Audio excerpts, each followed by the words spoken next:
Good morning, good afternoon. I don't know where you guys are watching from, but I want to make sure I account for all of the potential viewers. Yes, I know my setup still is bad. That's fine. I found like a table mounted camera on Amazon for, I don't know, 30 bucks or whatever, but um, I don't know. I'm so cheap with almost everything except for knives. Like, it's almost like I'm not going to spend more money on this than I need to because I'm going to buy more knives. So, yeah, I'm still using this. I got the old piano bench here. Um, got the tripod here on the left.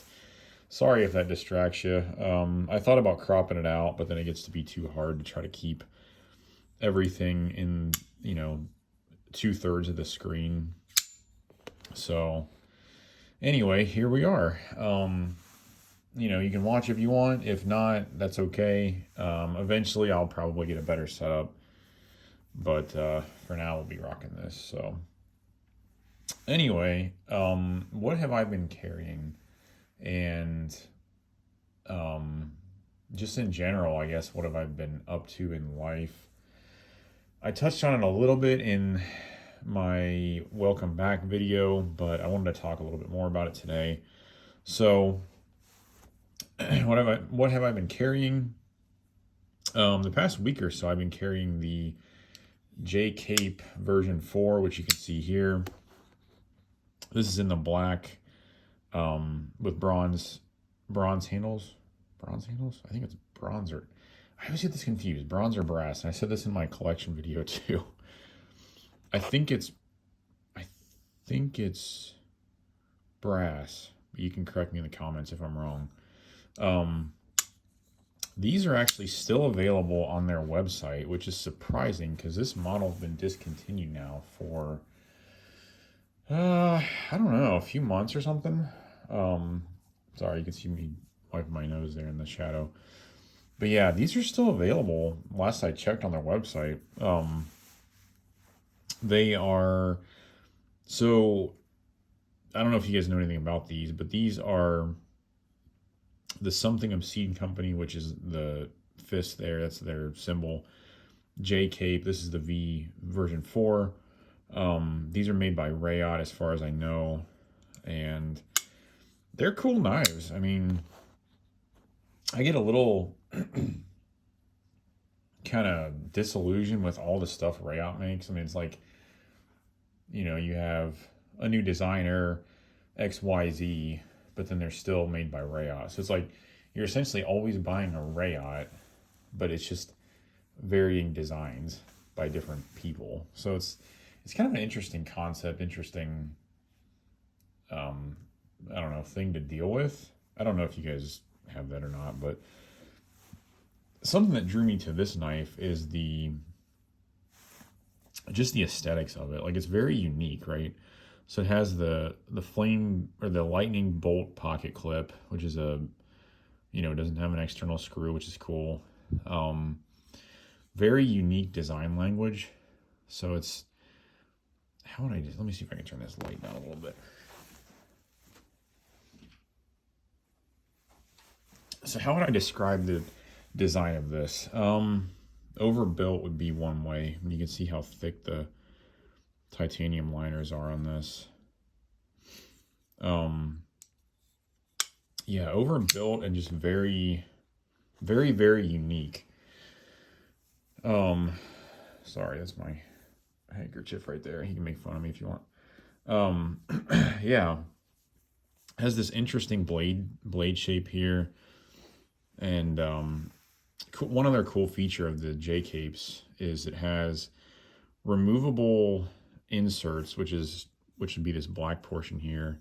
You can actually remove that, and you can remove this one here, and you can change them out with different styles. Like they have, I've seen different kinds of like titanium. Um, I've seen like fancier ones, like I think Mokume, if that's how you say it. Yeah, all different kinds. I don't know if the website still has the sets you can buy, but they used to have it where you could buy insert like sets and then just swap them out with the default ones on whatever J cape you purchased. I think they come with a pivot collar too. So that's pretty cool. But yeah, it's an overbuilt knife, very unique design language. It does have the lanyard hole. I'm not a lanyard guy really, but you know, it's cool that it's there. It has jimping on the back here, kind of reminds me of Strider, and then it has jimping here on the top. So ergos, you know, the ergos on this are, I would consider really good. I don't really use my knives, to be honest, a lot. I don't know if I've ever cut anything with this knife, to be honest.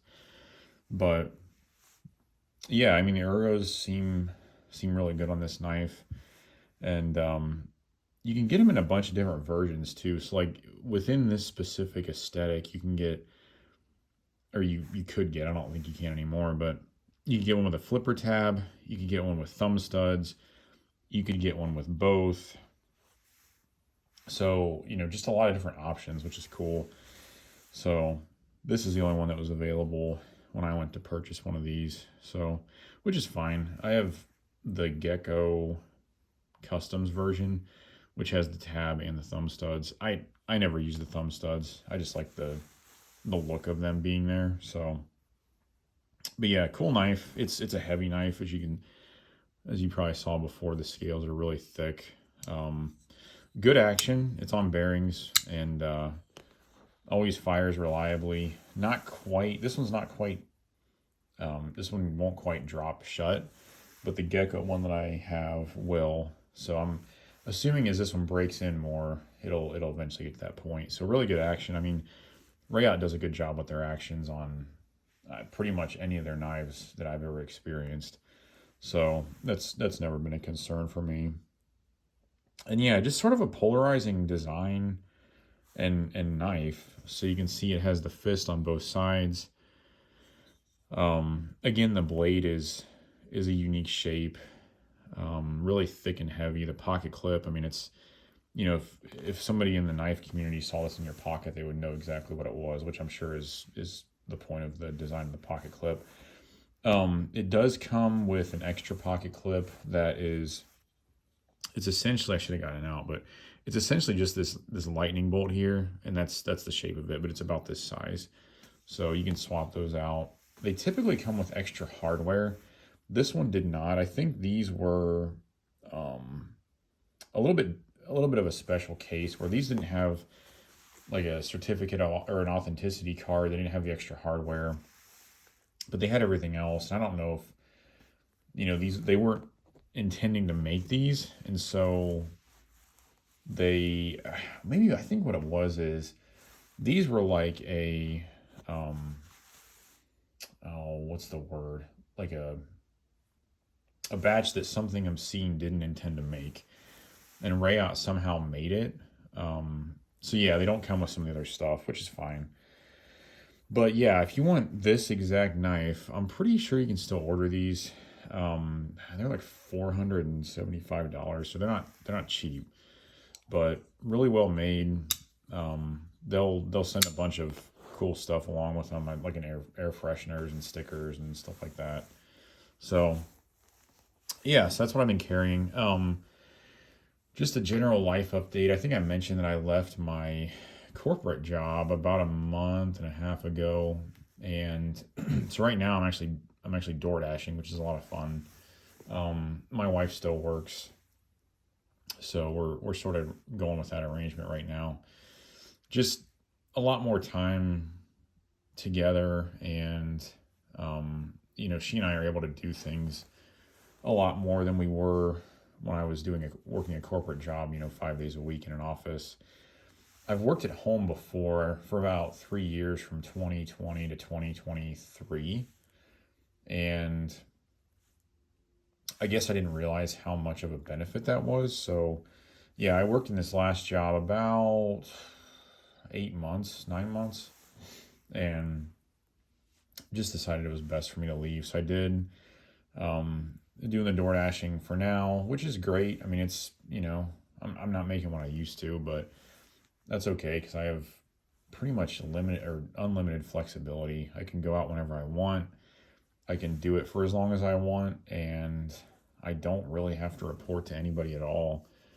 The main thing with that is to just keep your ratings high enough, accept, enough orders and complete enough orders, and you're pretty much good to go. So, we did move out of Indiana. We moved back to Ohio. So we're kind of in the northern Ohio region right now. No plans to move from here. Our families we're kind of centrally located where all of our families are, so that's nice. And yeah, so that's kind of what's going on. Me and the knife hobby specifically, I'm still trying to do this YouTube channel, just for fun, just to kind of share my viewpoints on things and just get some discussions going and stuff like that. Kind of expand maybe the enjoyment of the hobby. So I plan on continuing to make videos, but yeah. And I guess that's about it. So I don't know what my next knife purchase will be. I have a few on my list. I'd like to try an Oz Roosevelt. I keep seeing those on Facebook. People talk about liking them so much. I like to try things, and I feel that's one that I haven't tried yet. So I may try to pick one of those up, but that would require me to sell some stuff, and I don't know if I want to do that yet. So we'll see. But I also like to check out a Winter Blade Co. Factor. I handled one time, and I don't know. It felt awkward, but I don't know. I also didn't have the money to drop on it, so there's some other things that I wanted, so didn't end up pulling the trigger. It's kind of a plain one too. So I don't know. I'd like to check out one of those too. But anyway, another goal is to try to keep these videos shorter. I'm at 12 minutes right now, so I'm gonna try to wrap this up. But yeah, if you guys have any questions or comments, please leave them below. And yeah, content-wise, probably just general discussions about knives or things going on in the community. I think I mentioned that. I don't know. I won't be doing, structured reviews like before, but I'll give my thoughts like with this one, like ergonomics and stuff. I guess the one thing I didn't mention is these are all in 20 CV steel, which this one does not have on the blade, but most of them do. So yeah, just kind of stuff like that. That's what I plan on doing moving forward. So anyway, hope you guys have a good week. Talk to you later.